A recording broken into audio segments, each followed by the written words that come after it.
Welcome to the Sisterhood of Limitless Living. I'm Dr. April Moreno, autoimmune wellness researcher and professional helping women around the world to live their best possible lives despite the autoimmune condition. Listen in as we speak on various topics about the autoimmune journey and interview amazing and inspiring women who are living and thriving despite their autoimmune condition. Let's get started.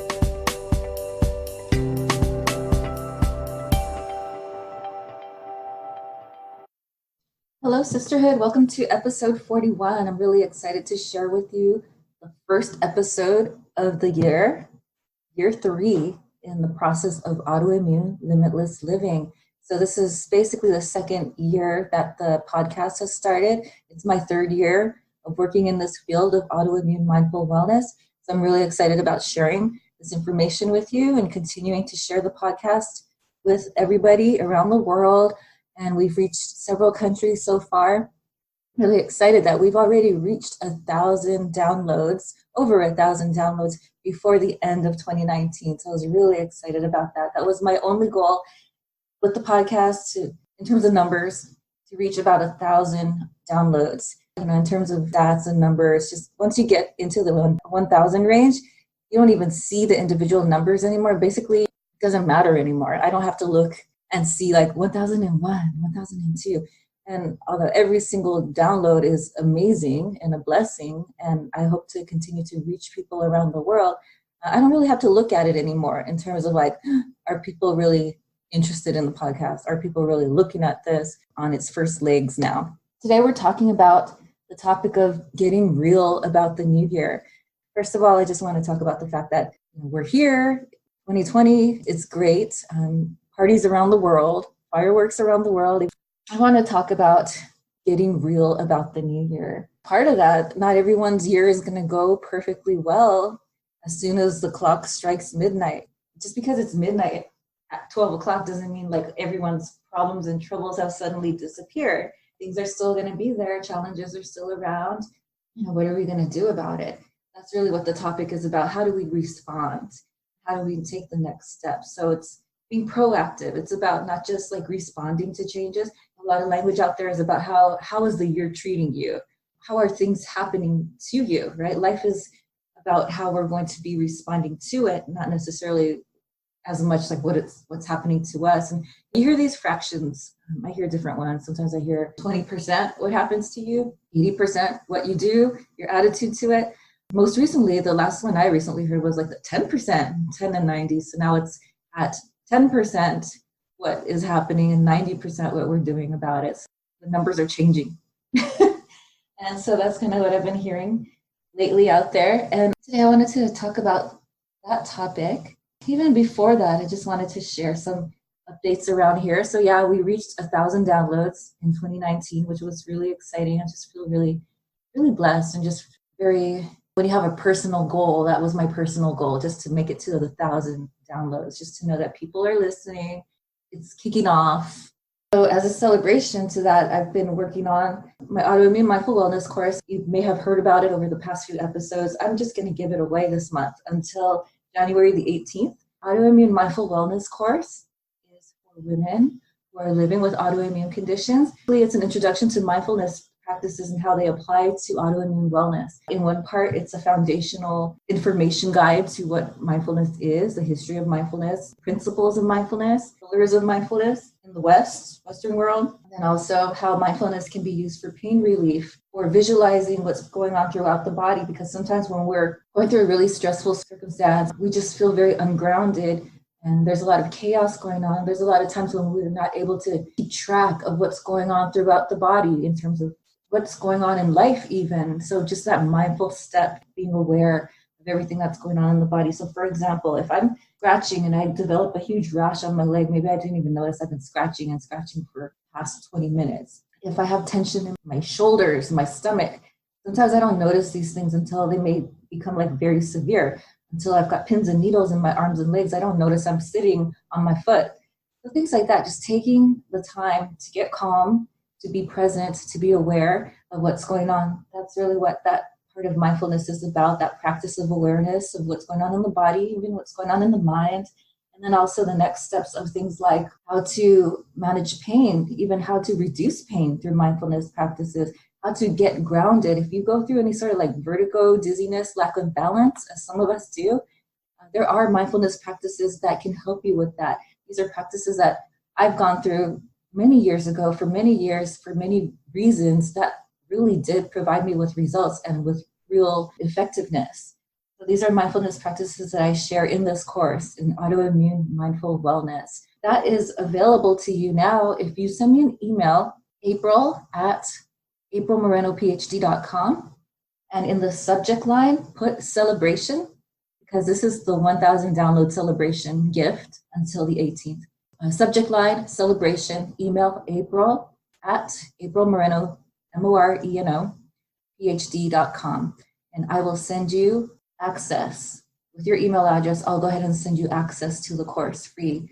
And this is available to you free. You'll continue to have access to it, but basically, I'm giving this away until January the 18th. It comes with worksheets, PDFs, where you have the opportunity to process experience of mindfulness for autoimmune relief and take notes and work through it and apply the principles on your own time as well. That's available to you as a celebration of getting to the 1,000 downloads of the Sisterhood of Limitless Living podcast. I'm really excited that we made it, and I'm grateful for everybody. Autoimmune Women's Celebration. Getting back into the topic today, episode 41, getting real about the new year. As the new year approaches, I'd say probably around the 31st, a lot of people start to believe like things are going to change. I'm going to become a better person as of January 1st. I'm going to change.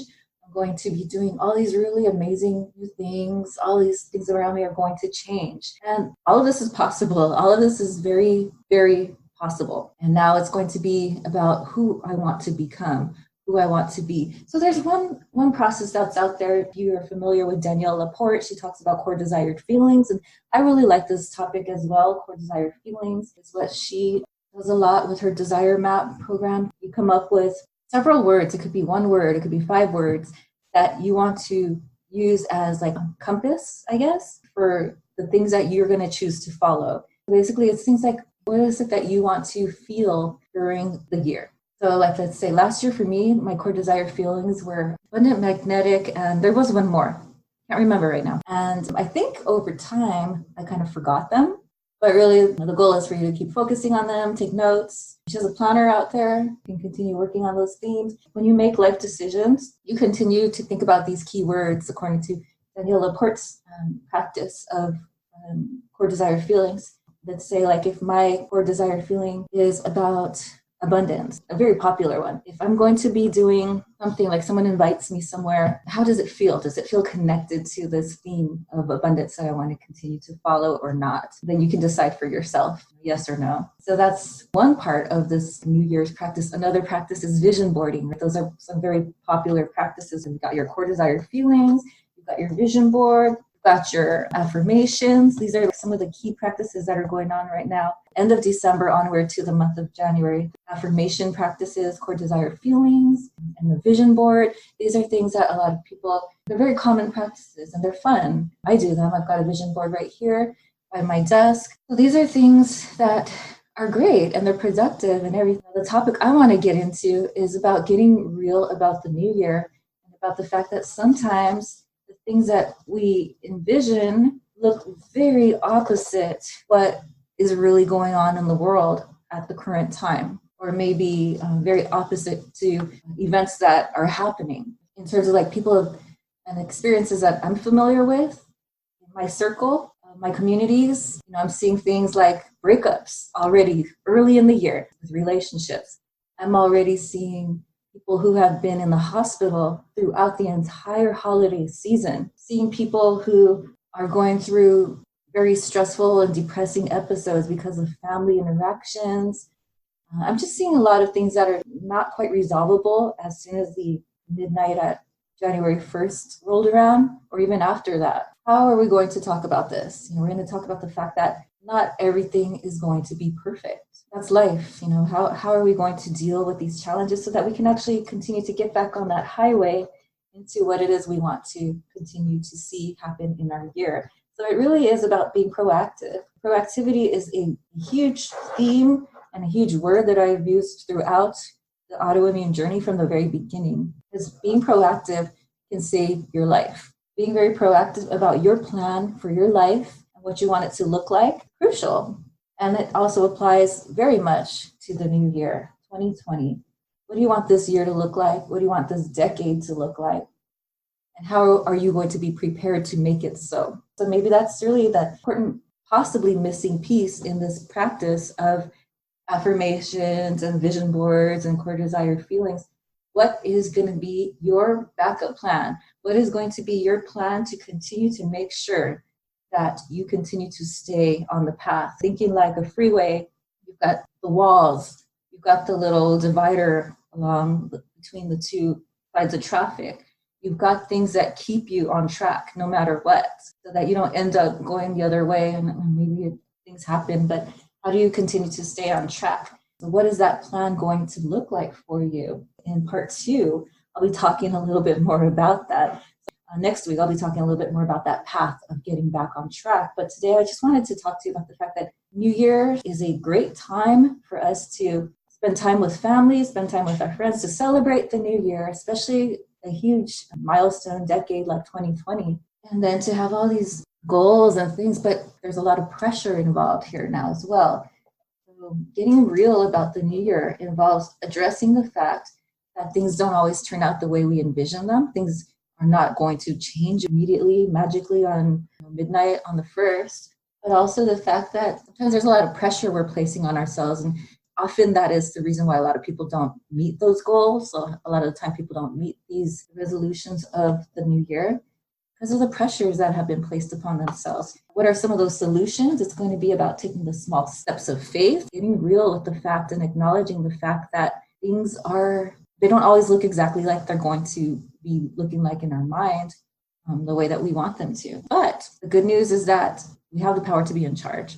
We are going to continue to remain in charge. We're still on the earth. We're still going to be guided, protected, and things may not look exactly like we envision them to look like, but they're going to get there. They're going to get there somehow, some way. In the next episode, I'll talk a little bit more about the practice of being proactive, taking those small steps, the faith of fulfilling these goals. Take care, and until next week. Thank you for listening to today's episode of the Sisterhood of Limitless Living podcast. I hope that this podcast episode has reached you at a time with information that is valuable and helpful to you along the journey of autoimmune living or chronic disease living, chronic illness. Guidance, wellness, information, support is why we're here. And so if you liked our episode, feel free to give us a rating on iTunes. A review is always appreciated. And for more information about Dr. April Moreno and the podcast, you can find us on aprilmorenophd.com/podcast.